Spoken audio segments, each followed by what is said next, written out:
you don't have money and you're like dipping your toe into this, it's not going to work out. But if you're committed and you understand the business and you believe in it, you have a real chance. People making like 45 a year and they come in and they're working hard and they get a deal. Yep. They've never seen that, and it opens their mind to the whole reality of entrepreneurship, of how much money you can make. I think so. A lot of people have aspirations down the line, I think, to leave their job to really have that true freedom. There's ways to make money in it. You know what I mean? You get a deal, you assign it to someone. Like, if you just have that grit and mentality, you'll make it work whether you have money or not.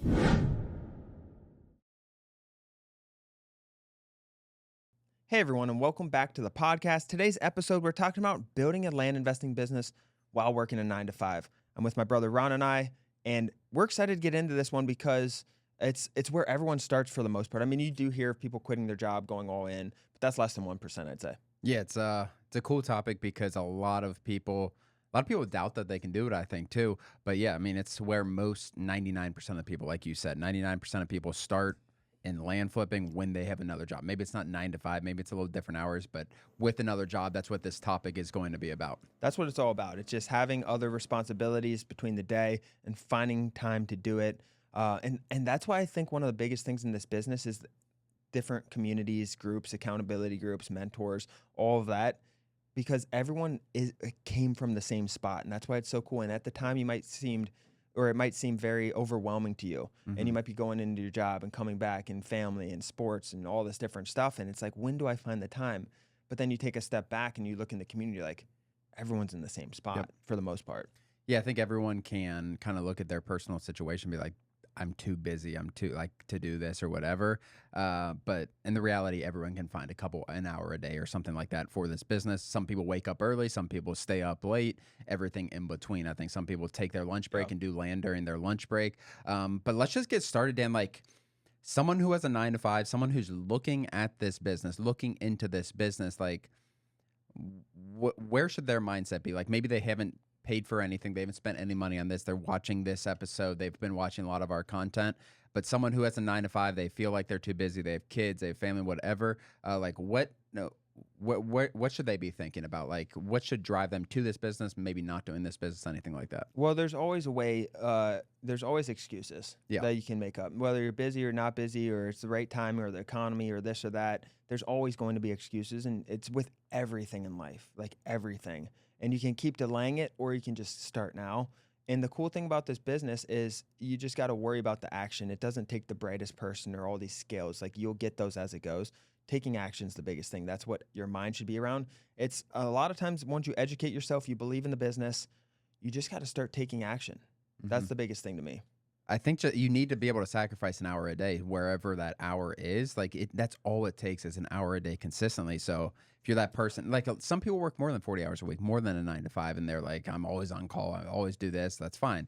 But being able to find an hour a day is like, okay, just looking at your schedule, like, where can I do this? Do I want to do this? And do it consistently, because it's not going to be results in 7 days. Like, you need to be able to do this consistently for 90 days, 120 days. And then, like, you talk about like people who have quit their job before, like, you do it consistently for 6 months, you have a good chance of being able to potentially leave your job too. Yeah, if you're consistent an hour a day for 6 months, but an hour a day is a lot.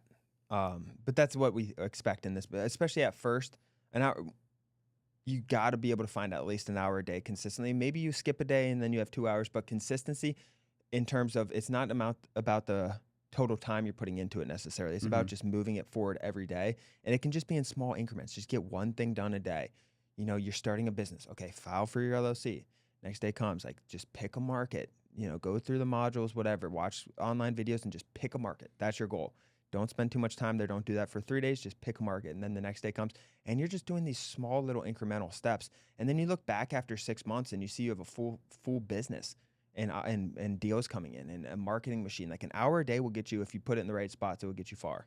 Yeah, and the people I have talked to who are still have a job, or maybe they quit their job at some point, like, they were very, they knew exactly what they were going to do the next day. Like, they were very determined. They knew what their schedule was like. They didn't like waste time on BS. Like, and that's one of the great things, I think, one of the pros about having a job is, like, you need to be really efficient with your time in this business. And it teaches you a lot. Like, okay, I can do a lot with an hour a day if you're smart with your time, everything like that, opposed to some people who are doing this full time.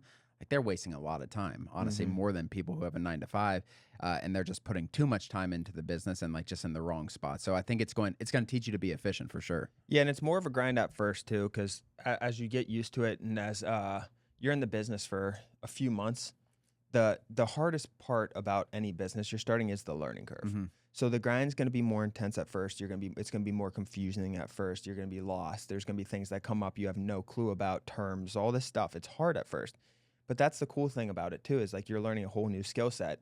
And after you get through those first 3, 4, or 5 months of being consistent, you'll know most of the business. You might not know the scaling methods or anything, but you'll understand it after 4 months, Ron. Don't you agree? Hmm. Like you'll just get it. So that's a lot of people hate that part of the business, but that's my favorite part. It's like coming in as a beginner and just Yeah. having to learn from the ground up all these things, and you're confused and lost and building it up. That's the fun part. But it's not going to be like that forever. As you gain the skills, it gets easier and easier as time goes on. Yeah, there's definitely a lot to this business, but like if you're like you learn fast if you're consistent with it for sure.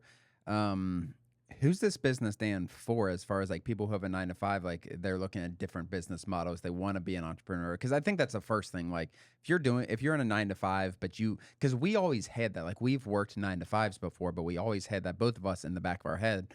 When we're working on 5s, like we want to do something by ourselves, like we want to be our own boss, like we didn't like being told when to work, how to work, what to do.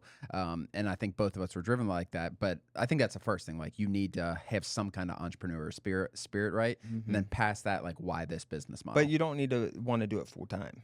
No, 100%. Some That people was just love us. their 9 to 5 job, they're Yeah. doing sales jobs, Or they love the security of it. yeah, for sure. Yeah, no, I don't think it's for everyone to quit their job, but I think anyone with a job can do this on the side. Just like think of it like, investing in stocks on the side, or a rental, if you have rental properties or any type of real estate or side hustle. That's what it is. Like you can build a very, very profitable side hustle. And that's what, why you get into that side hustle depends. I got into side hustles to try to quit my job. That was my primary goal. Some people don't want to quit their job, and that's what we're talking about. But I think it's not for the people who are going to do it for a week and give up because you see it's hard work. It is hard work. It's going to be hard. Are you going to make a lot of money in the end when you succeed? Absolutely. It's very, very profitable and very, very rewarding. But I don't think it's for people who are going to give up. I think it's for the person who has a little bit of extra money on the side coming in from their work, right? They like, I'm just thinking of the customers who come to us, Yep. and then the investors, that we see. They got a little money from their 9 to 5. They really have a good goal, a good purpose. Like they want to get out of their 9 to 5, or they just need that extra money for financial stability. But someone who can just willing to commit to 1 hour a day, and it's not only committing to time, it's committing to money. You're going to have to put out thousands of dollars a lot of times to do it. And if you're not committed and you're questioning that money, it's not going to work. I think the most successful people are like the group of like they're comfortable in their job, like as far as the amount of money they're making, they have some extra money. Like I think that's the group of people. It's the people who and you can be like, I don't want to put it into too much of a group, but that being said, like the people who like struggle to save $100 per month, or Tough. like it just is An a uphill battle. It's uphill. Like every dollar you spend, like you got to find out how can you save like $1,000 a month to put Something in this like that, business, yeah. $700 Or a month. just save up a bulk amount up front, or two different ways, but they correlate. If you can't save up 50, $100 a week or something like that, or it's tough. So you got to find the grit and the resources to be able to save a little bit. Because the people who come in with that grit, they make it work, even if they don't have a lot of money. But that grit correlates to their 9 to 5 and their habits outside of land investing to where they're able to save that money. It's all correlated. Yeah. That's why we don't see it as much people coming in absolutely broke that are succeeding. And that's because I don't want to sound bad or anything, but a lot of times they're not the best with their financial resources. And it correlates. Like you're able to save money, you have that grit, you have that responsibility, you're doing all that, and you're able to reinvest it properly over here. That's why it correlates so well. I'm not going to say you're not able to, though. If you are absolutely determined and broke, you'll make it work. Pick up the phone, start cold calling, educate yourself, and then go into more expensive marketing methods. Yeah, I agree. Yeah. It's not like those people haven't come in and been successful in the past. They definitely have. And that's the best stories I love to hear. 100%. Like those are amazing. Like I didn't have a great job and I was able to quit my crappy job. Or we've had truck drivers. Well, they make money, truck drivers, but like public transit, people making like 45 a year, and they come in and they're working hard and they get a deal. Yep. They've never seen that, and it opens their mind to the whole reality of entrepreneurship, of how much money you can make. Yeah, it's those are by far the coolest stories, everything like that. People who came in, they sacrificed a lot. They put a lot of money, like a lot of money towards this business. They invested a lot. They saved and they made it work. Like it's the people that are set on the business, but they were sold on the business before they came in. Yeah. Like it's not like they came in like if you don't have money and you're like dipping your toe into this business, it's not going to work out. But if you're committed and you Yes. understand the business and you believe in it, you have a real chance. There's ways to make money in it. You know what I mean? You get a deal, you assign it to someone. Like if you just have that grit and mentality, you'll make it work whether you have money or not. I was just saying to correlate it with the most common successful sure. person. But most people aren't like that. And I want to see more people. Like my goal is, and that's what we're working on in the land portal, is making it more accessible to everybody. Education, right? And just like, I love those stories so much, and I want those people from the absolute bottom to be able to work their way up, get a deal, $20,000 profit, believe in themselves, reinvest it, and get businesses out of this. Like that's the goal. We do see it, but I would love to see it more. Yeah. I think you're always, those stories are going to be, I don't want to say few and far between, but it's just like you said, there's a reason some people are where they are for sure. And like being bad with finances, everything like that. But then there's the people who just had the wrong circumstances, have the mentality, something happened, they got in a lawsuit, blah, blah, blah, blah, and they're ready to go and they crush it and they come in. That's what we need. 100%. I want more of those stories for sure. Ever wondered how land investing can be the fastest path to financial freedom? I break it all down in my new book, One Lot at a Time. I'll show you exactly how to find, buy, and flip land for huge profits without dealing with houses, tenants, or any crazy renovations. It's simple. This is the book that I wish I had when I first started. If you're ready to take control of your financial future, grab a copy now. One Lot at a Time by Daniel Apke. Find it at your local bookstore or on Amazon.com. So once someone, let's say they're up and running 2 months in or something like that, they're up and running, they have a 9 to 5 that they're comfortable in, like what should they be doing? Like how can they become more efficient? Because I believe, everybody, I believe that you should learn the business. You should learn how to do everything in the business for the most part before you start outsourcing things. But let's talk 2 months in, maybe they have a deal under contract. They haven't closed the deal. Very realistic spot to be in. Like what should they be looking at? Like you said 4 months in and you're going to feel like you know a ton. You'll know a lot. That doesn't mean you actually know. Well, you'll understand a lot more. Yeah, but like how do they take it to the next level? Like these people like they haven't closed the deal? Let's say they're under contract or they just bought their first deal. They're like, okay, I have $30,000 of equity in this property I just bought. And I want to be more efficient with my business. I want to take it to the next level. Maybe their goal still isn't to quit their job, but they just want to be able to grow with the same amount of time put in. Well, all the time. So going back to the beginners, all your time should be about what Ron just talked about, getting a deal under contract. Don't do all this other BS and start this website that takes you 7 hours. Yeah, start a little website, pay someone $100 to do it and get it done with. Like, that's fine. Just put all your focus into acquisition and negotiating and sending your marketing and looking at counties and then looking at more counties and planning your marketing out. Like that's where everything should be. So I want to say that for the beginners, because put all of your time. Analysis, choosing a market, marketing, sending marketing, acquisition, which is negotiating essentially, and then disposition, which is everything selling. Should be up to that point in getting a deal under contract. Just get a deal under contract to buy for a good price. That's where your focus needs to be. Whether you're an expert or beginner, I think that's good to focus on. So your original question was, I just wanted to get that out of the way to throw that. What was the original question? Just like where becoming Scaling? more efficient, like scaling while not like putting more time into it. So someone's like on the path to doing a deal a month or a deal every 2 months, and they want to scale this up. They're putting an hour in a day consistently. They're fine with that, but they're like, I can't do much more with this hour a day. Like I'm kind of a couple options. One, you can get more efficient with your time. You could do more with your hour a day, I think. An hour a day will get you long. Like you can have a fully fledged business, I think, with an hour a day. But you can't. There's a point where you can't do more. There's a point, but you can get more than a deal under contract. You could an hour a day, you can get a lot done. So there's a couple options. You can get more efficient with your time and get better and continue to do everything yourself, which is nice. Or you can when you're in that situation, depending on what your aspirations are, like do you want a team or do you not want a team? Okay, if you don't want a team, at least you want like some sort of assistant to help you with stuff, right? Or support and just a versatile employee. Hmm. So that's where I would start is just getting you can call them a VA, you can call them an assistant, you can get an American, you can get overseas, you can go $4 an hour, you can go $20 an hour. Yeah. It's up to you and what your budget is, but you need at that point where you're getting multiple deals under contract. I wouldn't do it after your first deal. I probably wouldn't do it after your second. I'd probably do it after like 4 or 5 under contract. And that way you learn and you're doing everything yourself, and then he comes on and it's good. And then you're more secure too. You got 4 deals under contract. But that's what I would do. Just hire. I like these businesses that stay lean. I also like the businesses that really scale, Ron, but they're 2 different methods. Like you can make millions of dollars staying very, very lean in this business. We talked both groups of people, obviously, within our community. People who are like, I'm by myself with one VA and I'm doing X dollars, and I have 12 people under me. And it's, there's definitely a different tone, I think. I don't know if there's more stress. There's probably more stress with the people who have 12 people. I think it's obvious if you scale the right way, you can go scale crazy with a lot of employees. Yeah. But a lot of people, I don't remember who I talked to. It was There's a lot of Lenny. people. It was Lenny, one of Michael's students, I believe, coaching students.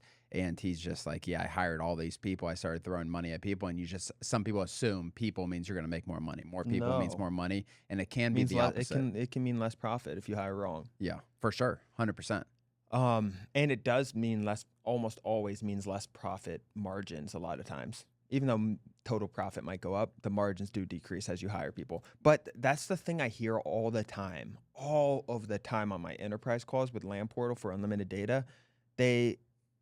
I hear it over and over and over again that they came from a business and owning. And some of these guys are like, I had 100 employees. I just want me and my wife I'm not kidding. Exhausted, yeah. I hear it over and over. Yeah, they're just tired and want a lean business to make money. Like they love it like that.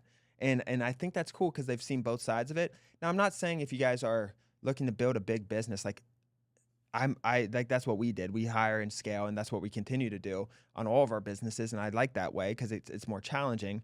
But I think there's something cool about that because you can stay at peace. Yeah. And not have all this. Sleep better at night, probably. You know, when you run a business with all these employees, it really is chaotic. Yeah. It gets very, very chaotic. But it's fun. But if you don't want that, you don't need that necessarily. Yeah, there's a lot to it, and I think some people are going to hire people and then be like, yeah, this isn't for me. I need to scale back, and a lot of people do that stuff, which is fine. But yeah, I think you can, it's not like all fun when you hire people, and don't think they're going to do as good of a job as you are going to do with stuff. But that being said, Dan, I wanted to kind of talk about we're talking about an hour a day, 2 months in, 3 months into the business. You have a deal that you bought.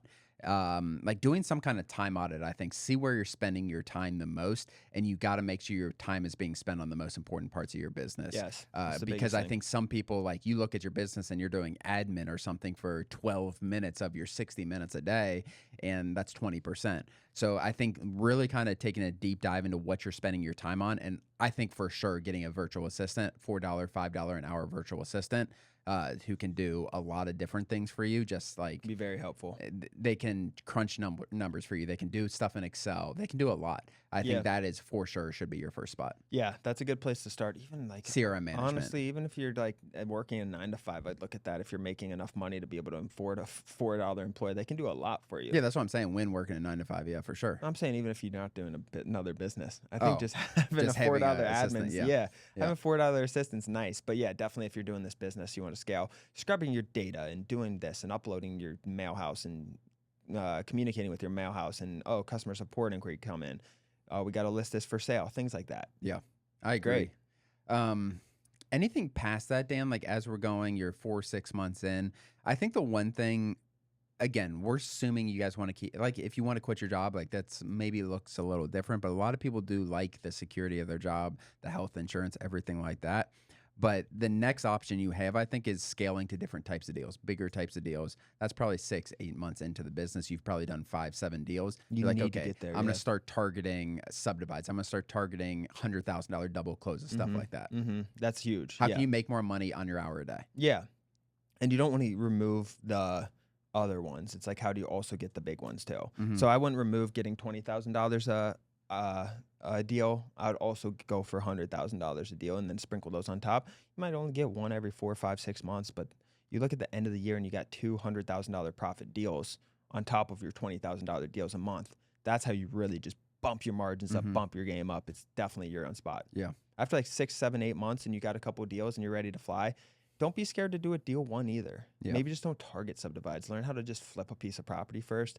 If they come in your lap, that's great. Keep your eyes open for them. They will just fall in your lap. And then as you scale up, you really want to start adding those targeting methods on top of it. Yeah. Anything else to add for this, Dan? I think if you're coming into this business, I think a lot of people come in with like, they know if they want to quit their job or like, because a lot of people we talk to, Most like, don't. They come in and they're like, yeah, I understand how much money I can make in land. That being said, like I want to keep my $150,000 sales job. Probably 50-50. Yeah. I think so. A lot of people have aspirations down the line, I think, to leave their job to really have that true freedom that you Send have out a with survey. entrepreneurship. I wonder who. But yeah, it's anything else to add on this? I think it's a little different mindset when you're coming in, when you like there's less pressure, I think, when Yeah. you're coming in and you want to quit and you don't want to quit your job versus you're coming in like, I hate my job, I want to be out in 8 months. Well, honestly, a lot of people think pressure makes it work, but I think pressure makes the fail higher too. For sure. Just from what 100%. we see, I always thought it was the opposite coming in. Like, you put your back against the wall, you're going to succeed, right? Yeah. Some people it might work better for, but some People bail out and yeah. get scared, though. That's what I mean. Yeah. The people that we see the most commonly succeed is what we did too, and what Mike did, our brother. You come in, you keep your 9 to 5, and you're nice and safe and stable. Like, it is still risky with entrepreneurship, but keeping your 9 to 5 keeps your stability, right? Yeah. So I think that's the cool part of it, is like, if you do keep that, and I talked to someone last week who got out of his job, he's full on with Derek, and he has that mindset though, you know. But most people who come on, keep your job, do an hour, 2 hours a day, get your business up, and then quit. And having that freedom, because now all of a sudden it's not just the mindset run, it's the money you're able to reinvest, because you're still saving $1,000 a month or whatever your budget was, right? And you don't just, once you lose an income, all of your stuff goes, and you're not making an income in land investing, all of your profit or all of your money just goes to marketing, and you just run out, and then you lose it, and you're like, I only have 3 months of, what's the term we use? Run rate? Yeah, something like that. What's it called? Run rate, where until you literally go extinct and run out of business. Yeah. But I think that's a great mindset. Yeah, I think the pressure that people put on themselves like can create desperation too. And like I remember feeling that with like our sales calls really early on. Like you get desperate on the phone, or I remember talking to coaching students as well, like who get desperate on the phone with sellers. And it comes off with them. They close on a lower rate, and like it snowballs. I think It's in a never really bad good. way. Desperation's never. I'm sure there's situations never, where but it's yeah. good, but when you're desperate in like sporting events, or you get desperate in your like in war, desperation in war, you always lose. Yeah. You start getting desperate in things, and it's hard. Yeah. Becomes a whole Your nother decision making changes. everything. The energy comes off different. Like everything. You're desperate. Yeah. You Yeah. need to make it. And You like need, yeah. I remember the sellers conversations when it's just different. And I a lot of coaching students, I think the ones that struggle kind of get in that spot where like they're about to run out of marketing money. You become desperate, and then you not lose everything, but then you like, okay, it's a lot harder on the phones. And I think you shift the mindset from like a desperate mindset to like a optimism, like a belief. Today's the day. Belief, optimism. Like, instead of I need this, it's like channel that energy into belief. I think you know that this is going to work. Yeah, and you truly believe it. That's a good point. Well, guys, if you guys are working a 9 to 5, looking into land investing, hopefully this episode helped. If you guys are currently in land investing and working a 9 to 5, would love to hear your guys' stories in the comments. We'd love to hear these stories who are doing this hour and a half a day. It's really, really cool. Hit the subscribe button below. We'll see you guys next time. Thanks for joining, guys.